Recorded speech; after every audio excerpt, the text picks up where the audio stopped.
هذا هو حرف الضاء.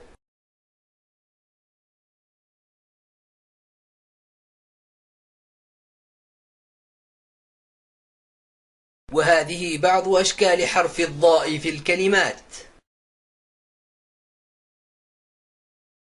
الآن سنضع الفتحة على حرف الضاء بهذا الشكل.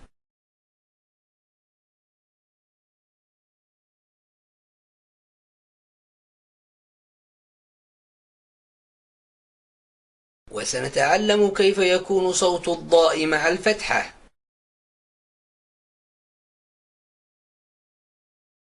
ضاء، ضاء، ضاء، ضاء.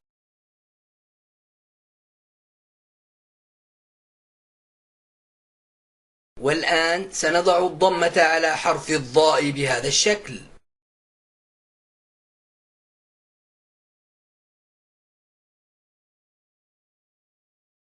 وسنتعلم كيف يكون صوت الضاء مع الضمة. ضوء،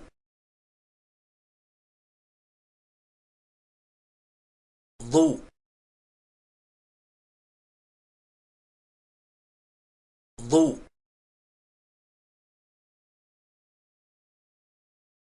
ضوء.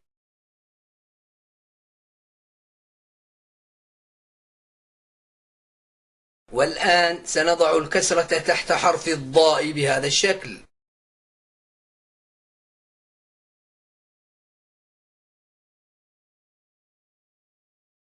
وسنتعلم كيف يكون صوت الضاء مع الكسرة. ضي، ضي، ضي، ضي.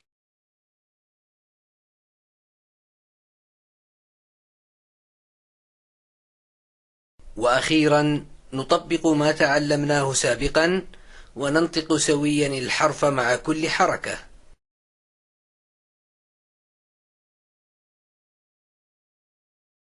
ضاء،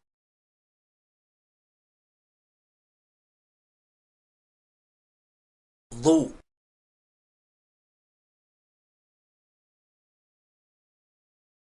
ضي،